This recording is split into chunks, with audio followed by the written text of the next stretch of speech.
Assalamualaikum warahmatullahi wabarakatuh.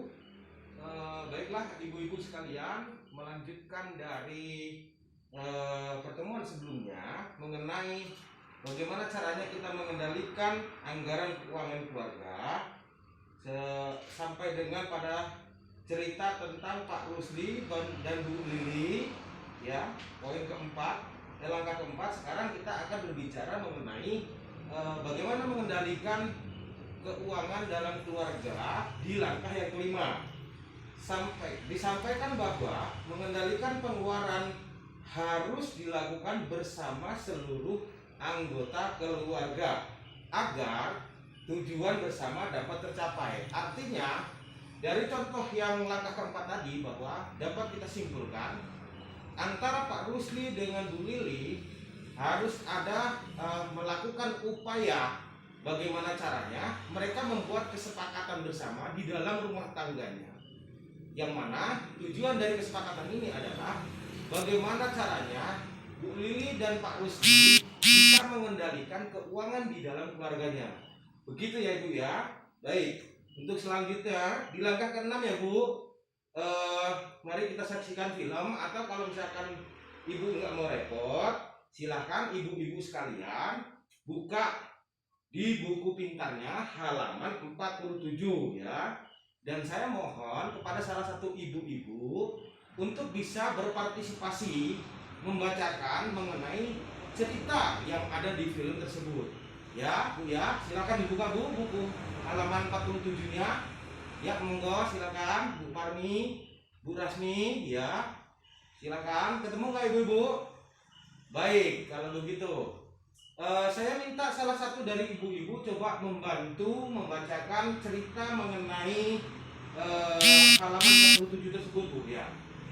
Mari, yang lainnya tolong disimak ya Bu ya. Nanti bergantian saya minta, selain Bu Farmi bisa jadi Bu Narti, nanti juga Bu Sugiati.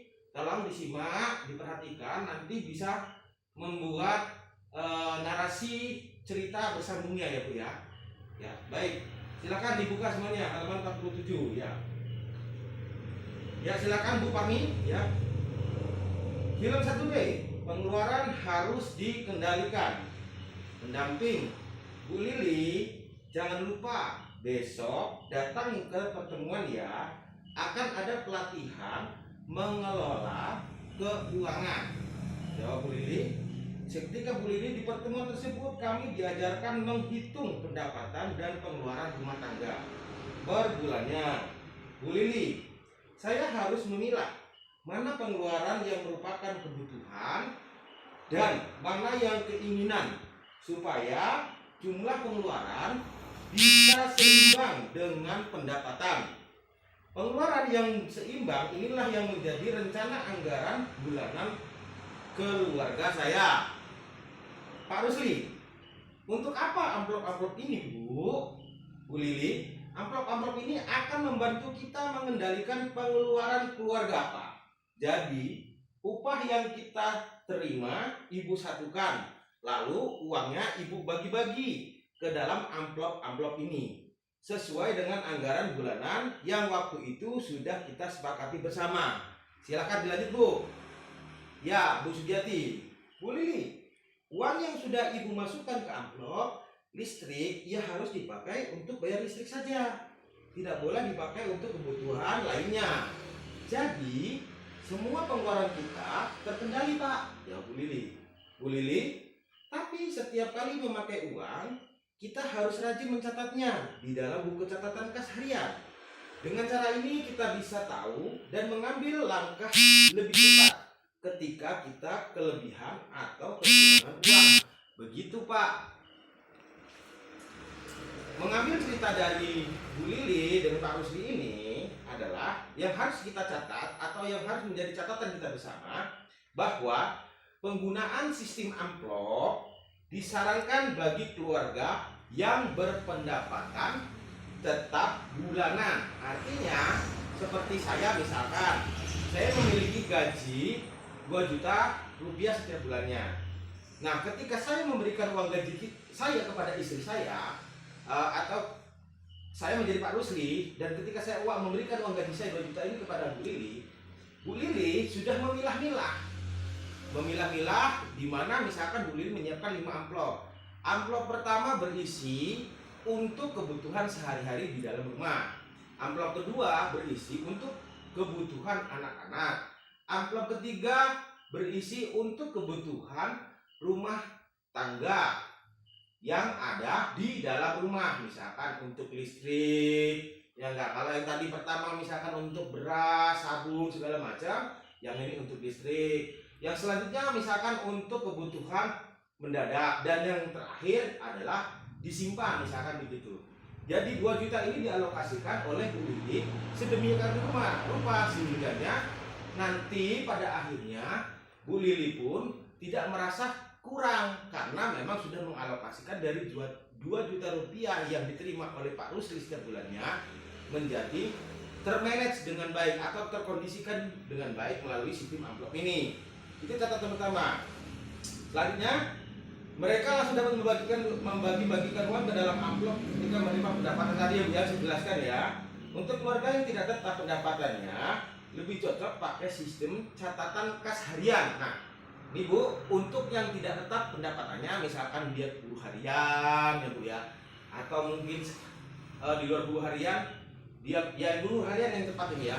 Misalkan dia tidak memiliki tapi ada orderan apa gitu. Nah, untuk yang memiliki pendapatan seperti ini, maka dia lebih cocok menggunakan sistem catatan kas harian karena dapat membantu mengendalikan pengeluaran berdasarkan prioritas. Nah, artinya ketika misalkan kita memiliki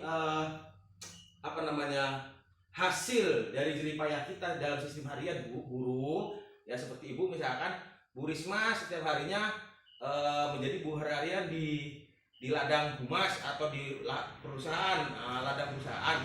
Dalam setiap hari misalkan Ibu mendapatkan uang 100.000, maka ketika 7 hari Ibu gajian 700.000. Nah, 700.000 ini Ibu harus menggunakan sistem catatan kas harian. Misalkan satu harinya kalau Ibu dapat 100.000, maka Ibu harus bisa misalkan menyimpan 70.000, artinya 30.000. Inilah yang Ibu kondisikan atau Ibu manfaatkan begitu ya.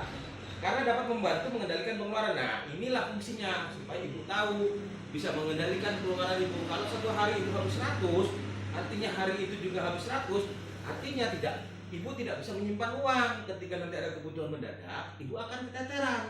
Tapi kalau Ibu menggunakan sistem kas harian ini, Ibu tahu berapa Ibu harus simpan dengan berapa yang Ibu harus gunakan. Seperti itu Bu ya. Jelas ya Bu ya?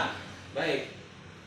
Selanjutnya, pengeluaran apa yang perlu dibayar terlebih dahulu sesuai dengan pendapatan yang diterima saat itu. Nah, itulah yang saya jelaskan tadi Bu. Jika dirasa perlu, pendamping dapat mempraktekkan cara mengendalikan pengeluaran dengan sistem amplop. Amplop dan uang monopoli dapat dibuat oleh pendamping dengan menggunakan kertas bekas. Nah, itu yang saya tadi jelaskan Bu. Saya punya gaji 2 juta. Saya serahkan sama istri saya. Istri saya sudah menyiapkan 5 amplop ya Bu ya. Amplop pertama berisi 3 juta misalkan untuk kebutuhan anak selama 1 bulan, dari sekolah, uang jajan, uang berangkat naik ini, bensinnya segala macam.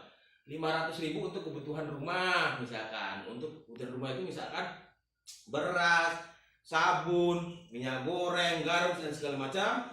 Selebihnya berapa untuk Ibu manage dengan sisa 3 amplop tadi. Ibu yang tahu kebutuhan itu. Ini yang saya maksud ya. Selanjutnya, pada poin langkah ke-7, diskusi film 1B. Bagaimana keluarga Ibu Lili mengatasi masalah keuangannya?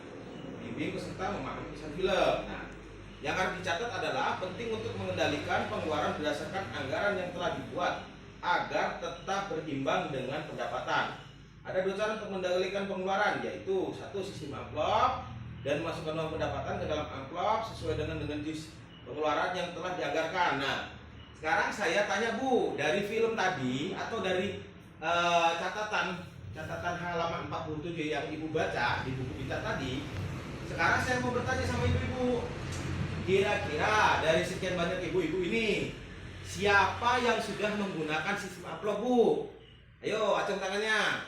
Bu Rusmi, Bu Nafi, terus ada lagi Bu?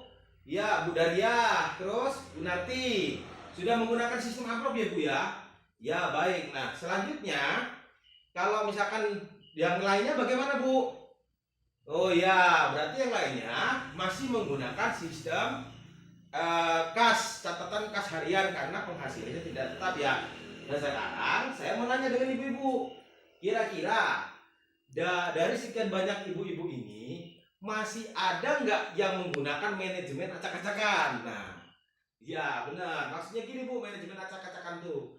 Manajemen acak-acakan itu adalah yang tidak ada atau tidak tertulis di dalam cerita ini. Pakai amplop juga enggak, ya kan?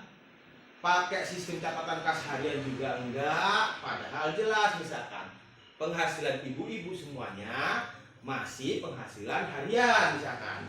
Kalau yang bulanan tadi sebagian banyak kan sudah, ya, yang harian juga sudah. Nah sekarang kira-kira ada nggak yang masih menggunakan sistem katakan atau tidak menggunakan kedua sistem ini? Masih banyak ya. Ada baiknya saran saya Bu ke depan supaya ibu lebih memahami lagi kebutuhan keluarga, terus lanjut bisa mengendalikan keuangan keluarga. Ada baiknya coba ibu renungi, ibu mau menggunakan sistem yang mana? Pak, saya mau menggunakan sistem kas harian, catatan harian. Silahkan monggo, ibu yang tahu kondisinya. Terus Pak, saya mau menggunakan sistem amplop. Monggo kerso, silahkan. Tapi di pertemuan yang akan datang, saya berharap dari sekian banyak ibu-ibu ini, saya minta ya Bu ya, yang terkhususkan yang hari ini belum menggunakan kedua sistem ini, saya mau cerita, saya mau minta mendengarkan cerita ibu di kemudian hari di pertemuan yang akan datang. Pak, kemarin saya belum menggunakan amplop, sekarang saya sudah menggunakan amplop dan hasilnya seperti ini ya Bu ya.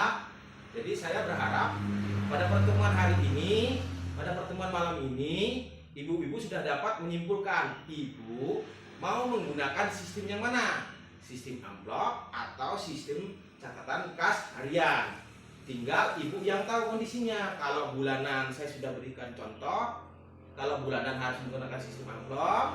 Kalau yang harian, buruh harian, ibu bisa menggunakan sistem catatan kas harian. Kalau misalkan ada yang kurang paham, ibu bisa tanyakan kepada saya sekarang. Silahkan, ada yang ingin bertanya Bu? Mungkin kurang jelas penjelasan saya? Baik, tidak ada. Kalau memang tidak ada, saya rasa cukup. Pada pertemuan yang akan datang, Ibu Nirma, Ibu Nurma, Ibu Epi, dan yang lainnya, nanti tolong ceritakan apa hasil dari yang sudah Ibu lakukan di kemudian hari. Apakah Ibu menggunakan amplop atau kas harian? Jelas ya Bu ya? Baik, kalau begitu ini saja mungkin dari saya. Kurang lebihnya saya mohon maaf. Kepada Allah saya mohon ampun. Dengan ridha Allah yakin usaha sampai. Wabillahi taufiq wal hidayah. Wassalamualaikum warahmatullahi wabarakatuh.